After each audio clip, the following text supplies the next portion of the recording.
2002-এ vote দিয়েছেন, কিন্তু কমিশনের আপলোড করা সেই 2002-এর ভোটার তালিকায় অনেকেরই নাম নেই। এই নিয়ে আতঙ্ক। কোনো জায়গায় 100 ভুতুড়ে ভোটার, এইরকম নানা জায়গায় নানা ছবি। ভোটার লিস্টের বিশেষ নিবিড় সংশোধন, স্পেশাল ইন্টেন্সিভ রিভিশন এসআইআর চালু হয়ে গিয়েছে পশ্চিমবঙ্গে। এর আগে পশ্চিমবঙ্গে এসআইআর হয় 2002 সালে। সেবার লিস্টে নাম থাকলে এবার আর কোনো নথি দেখাতে হবে না। সেই 2002-এর ভোটার লিস্ট নিয়েই ভুরি ভুরি অভিযোগ। যেমন দক্ষিণ 24 পরগনার বারুইপুর, এখানকার 13 নম্বর ওয়ার্ডের তৃণমূল কাউন্সিলর তাপস ভদ্র, তিনি 2 নম্বর ওয়ার্ডের বাসিন্দা। তার দাবি 2002 সালে ভোট দিয়েছেন, কিন্তু এবার কমিশনের আপলোড করা ভোটার তালিকা যাচাই করে দেখতে গিয়ে দেখেন সেখানে তার নাম নেই। একইভাবে 2 এবং 13 নম্বর ওয়ার্ডের প্রায় 100 জন ভোটারের নাম বাদ গিয়েছে বলে দাবি তৃণমূল কাউন্সিলরের। যদি আমরা একটা জনপ্রতিনিধি হিসেবে আমাদের যদি নাম বাদ যায়, তাহলে সাধারণ মানুষের নাম ভোটার লিস্ট থেকে থাকবে কি করে, এটাই এখন চিন্তাধারা। একটা রাজনৈতিক চক্রান্ত। এই করেই কেন্দ্রীয় সরকার সাধারণ মানুষের যেমন নাম বাতিল করে ভোটার লিস্টে কারচুপি করার চেষ্টা করছে, জনপ্রতিনিধিদের ক্ষেত্রে সেই একই জিনিস হচ্ছে। হুগলির আরামবাগেও একই অভিযোগ। এখানকার বাসিন্দা সরবরাজ উদ্দিন খান এবং সিরাজ উদ্দিন খান, 2 ভাই। তাদের দাবি 2002 সালে ভোট দিয়েছেন, কিন্তু কমিশনের আপলোড করা 2002-এর লিস্টে তাদের নাম নেই। 1995-এ যে হচ্ছে ভোটার লিস্ট, আমরা সেই তখন থেকে ভোট দিয়ে আসছি, আমার তাতে নামও আছে। তার পর যে 2025 পর্যন্ত আমার নামটা আছে, কিন্তু 2002-এ শুধু এটা নাম নেই। আতঙ্কিত মানে অনেকটাই আতঙ্কিত আছি, কি হবে না হবে। এখন তো বিভিন্ন রকম মানুষ বিভিন্ন রকম কথা বলছে, তো এই কারণে অনেকটাই আতঙ্কিত আছে। বীরভূমের সিউড়ির 18 নম্বর ওয়ার্ড, প্রায় 10 বছর ধরে এখানেই থাকে বেশ কয়েকটি ভবঘুরে পরিবার। তাদের দাবি 2002 সালের ভোটার লিস্টে নাম নেই। এবার কি হবে? তাদের এলাকা ছাড়া হতে হবে না তো? আমি প্রথমে আসছিলাম আসাম থেকে, 1971 আমি শিবিরে আসছি। তারপর আমি রেলের জায়গাতে ঘর তুলে আসছি। আমাদের কাছে ভোটার কার্ড আর আধার কার্ডই আছে। কোথায় যাব, কি করব না করব, সেটাই চিন্তা করছি। কোচবিহারের মাথাভাঙা পুরসভার 7 নম্বর ওয়ার্ড, অভিযোগ এখানকার একটি বুথে 29 জন ভোটার ভুতুড়ে। কেউ মারা গিয়েছেন, কেউ চলে গিয়েছেন অন্য জায়গায়, কিন্তু সবার নামই রয়ে গিয়েছে তালিকায়। বাংলাদেশে থাকে। আগে কি এখানেই থাকতো? আগেই না, এখানে আসে না। ওটার পাশে হয়তো 5-7 বছর পর একবার আসলো, মা তো মাকে দেখা যাবে, কিন্তু এখন বাংলাদেশেরই বাসিন্দা। বাংলাদেশ। উত্তর 24 পরগনার ঘোলার বিলকান্দা 2 নম্বর গ্রাম পঞ্চায়েত, এখানকার একটি বুথে 100-র বেশি ভুতুড়ে ভোটার রয়েছে বলে অভিযোগ। স্থানীয়দের দাবি কেউ মারা গিয়েছেন 2015 সালে, কেউ আবার 2022 সালে, কিন্তু ভোটার লিস্টে সকলের নাম রয়েছে বলে দাবি। উষারানী চক্রবর্তী কে হয় আপনার? আমার মা। উনি বেঁচে আছেন? না না, কবে মারা গেছে? 19 সালে মারা গেছে। 2019 সালে মারা গেছে। আমি জানি ওখান থেকে কেটে দেবে, কোনো ডেথ সার্টিফিকেটও রয়েছে, কোনো অসুবিধা নেই। পঞ্চায়েতের থেকে আমরা সার্টিফিকেট এনেছি, তাও বলেছি। ওনারা যদি না কাটে সেটা তো আমাদের কিছু করার নেই। নিউজ 18 বাংলা। হিঙ্গলগঞ্জে এক বাংলাদেশির শ্বশুরই বাবা। হিঙ্গলগঞ্জের মেয়েকে বিয়ে, ভোটার কার্ডে নাগরিক হতে গিয়ে তার ভোটার কার্ড এবং সেই ভোটার কার্ডে শ্বশুরকেই বাবা বলে পরিচয়। হিঙ্গলগঞ্জে তামিলনাড়ুতে আলাপের পর বিয়ে, শ্বশুর শাশুড়িকে বাবা মা সাজিয়ে ভোটার কার্ড। 4 হাত এক হতেই নাম বদল বাংলাদেশির। বাংলাদেশে নাম ছিল রাশিদুল গাজী, ভারতের জাল ভোটার কার্ডে নাম আব্দুল গাজী। ভোটার কার্ডে বাবার জায়গায় শ্বশুর গফুর আলী গাজী। আর এই দায় নিয়ে তৃণমূল সিপিআইএম তরজা। আমার তো বাড়ি আগে ছিল বাংলাদেশে, দেখাচ্ছে আইলার আগে তো অনেক আগে আসা এখানে। আব্দুল গাজী মানে আমার শ্বশুর হয়। এবার দেখা যাচ্ছে আমার বাড়ি তো বাংলাদেশে, দেখাচ্ছে এখানে আসার পরে যোগাযোগ করেছি এদের সাথে, যোগাযোগ করার পরে বিয়ে শাদী করেছি। করার পরে মনে করেন এখন আমার এখানে ছেলেপিলে আছে, বউ বাচ্চা আছে, তারপরে জায়গা জমি দেখাচ্ছে শ্বশুরের না, শ্বশুর তো নেই, শাশুড়ি দেখাচ্ছে আমার নামে জায়গাও লিখে দিয়েছে। যে দেখাচ্ছে সে তো আমার কাছে আছে, ছেলে বলতে গেলে আমি, মেয়ে জামাই বলতে গেলে আমি। এখন এই জায়গায় আছি বর্তমান। প্রধান থাকাকালীন কেউ যদি বাংলাদেশি অবৈধ হয়ে ভোটার হয়, তাহলে সেই এলাকার পঞ্চায়েত মেম্বার বা সেই প্রধান তিনি কৈফিয়ত দেবেন সে বিষয়ে, কি করে প্রবেশ করলেন আর কি করে ভোটার হলেন। এটা তো আমাদের পক্ষে বলা সম্ভব না এই সময়কাল।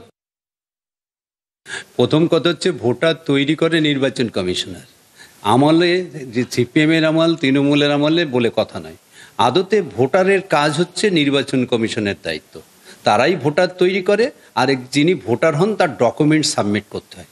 এখানে প্রধানের বলেন, রাজনৈতিক লিডারদের বলেন, এমএলএদের বলেন, কোনো ভূমিকা নেই। সুতরাং নির্বাচন কমিশনের লোকদেরই দেখার দায়িত্ব কে বৈধ ভোটার, কে অবৈধভাবে ভোটার হচ্ছে। সেটা যদি কোনোভাবে কেউ অবৈধ হয়ে থাকে তাহলে সে কে যারা ছিল তাদের দায়। আমরা ফের তৃণমূলে বৈশাখী বন্দ্যোপাধ্যায়কে নিয়ে ফের তৃণমূলে যোগদান করলেন শোভন চট্টোপাধ্যায়। এক সময়ের মেয়র, কলকাতার মেয়র, মন্ত্রী রাজ্যের, তিনি বিজেপিতে যোগদান করেছিলেন 2019-এ। 2021-এ বিধানসভা ভোটে প্রচারেও নেমেছিলেন বিজেপির হয়ে, যদিও তিনি প্রতিদ্বন্দ্বিতা করেননি। সেই শোভন চট্টোপাধ্যায় 2025-এ 6 বছর পর ফের তৃণমূলে যোগ দিলেন। আজকে সুব্রত বক্সী তিনি তৃণমূলে যোগদান করালেন শোভন চট্টোপাধ্যায় এবং বৈশাখী বন্দ্যোপাধ্যায়কে। ইতিমধ্যেই এনকেডি এর চেয়ারম্যান পদে শোভন, উত্তরবঙ্গে মুখ্যমন্ত্রীর সঙ্গে কথা, আর তারপরেই এনকেডি এর চেয়ারম্যান, আর আজ তৃণমূলে আনুষ্ঠানিকভাবে যোগদান। এরপরে অভিষেক বন্দ্যোপাধ্যায়ের সঙ্গে দেখা করতে যান শোভন চট্টোপাধ্যায় এবং বৈশাখী বন্দ্যোপাধ্যায়।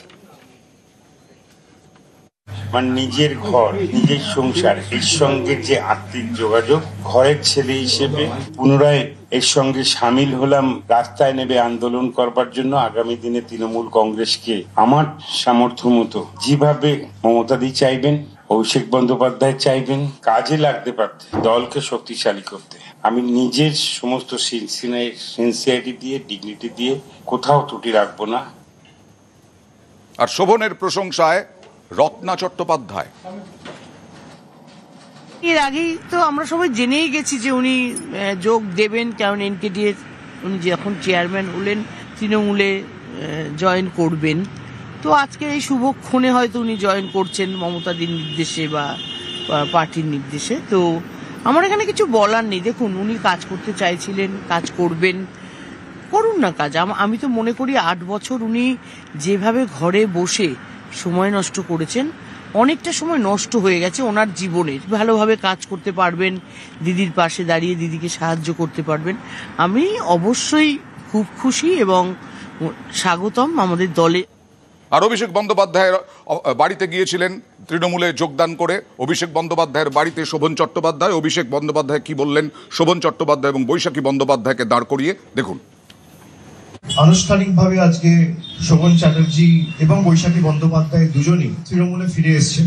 কে কোন রাজনৈতিক দল করবে সেটা বেছে নেওয়ার অধিকার সবার রয়েছে। কয়েক বছর যদিও তিনি সক্রিয় রাজনীতিতে ছিলেন না, কিন্তু নিয়মিত দলনেত্রীর সাথে তার যোগাযোগ ছিল এবং দলনেত্রীর অনুমোদন ক্রমে শোভনদা এবং বৈশাখী দি দুজনকে দলে ফেরানো হয়েছে। আগামী দিন তারা সক্রিয়ভাবে তৃণমূল কংগ্রেসের হয়ে কাজ করবে। এসআইআর বিরোধিতায় তৃণমূলের সুর চড়া, আর তার সঙ্গে আত্মহত্যার অভিযোগ, এসআইআর এর আতঙ্কে। এই নিয়ে আগামীকাল মমতা বন্দ্যোপাধ্যায় রাস্তায় নামছেন, সঙ্গে অভিষেক বন্দ্যোপাধ্যায়। দেশের জন্য যাদের বলিদান, তাদের করছো সম্মান। চলবে না, ছাড়বো না, চলবে না, ছাড়বো না। লড়াই আমি কম করিনি জীবনে, আবার লড়াই করব, কিন্তু মানুষের অধিকার কেড়ে নিতে দিচ্ছি না, দেব না। সোচ্চার হয়ে বলবো, যতদিন বাঁচবো লড়াই করে বাঁচবো। তাকে বাংলাদেশি বলে, তার বিরুদ্ধে লড়াইটা খালি তৃণমূলের নয়, সেই লড়াইটা আপামর জনসাধারণের 10 কোটি বঙ্গবাসী। আগামীকাল মিছিল রয়েছে এবং এসআইআর এর বিরুদ্ধে তৃণমূল কংগ্রেসের সমস্ত স্তরের নেতা কর্মী, শুভানুধ্যায়ী সৈনিকদের আহ্বান জানানো হয়েছে।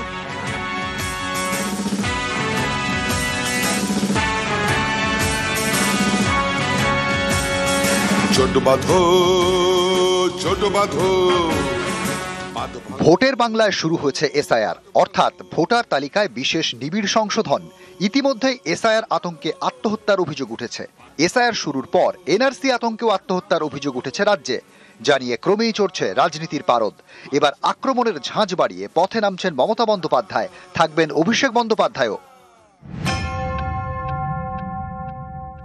বলছো লুট, বলছো ঝুট, মঙ্গলবার মিছিল শুরু হবে রেড রোডে BR আম্বেদকরের মূর্তির সামনে থেকে, শেষ হবে জোড়াসাঁকো ঠাকুরবাড়ির কাছে। এসআইআর ইস্যুতে মিছিল, সেখানে বাঙালি আবেগে উষান। মঙ্গলবার অর্থাৎ 4 নভেম্বর এদিন থেকেই বাড়ি বাড়ি গিয়ে ভোটারদের তথ্য যাচাই করার কথা BLOদের। দুপুর 2টো নাগাদ তৃণমূলের মিছিল শুরু হবে BR আম্বেদকরের মূর্তির সামনে থেকে। মিছিল যাবে ডেকার্স লেন, ধর্মতলা হয়ে সেন্ট্রাল এভিনিউ ধরে, শেষ হবে জোড়াসাঁকো ঠাকুরবাড়িতে। সেখানে থাকবে প্রতিবাদ মঞ্চ, সেই মঞ্চ থেকেই সুর চড়াবেন মমতা বন্দ্যোপাধ্যায় এবং অভিষেক বন্দ্যোপাধ্যায়।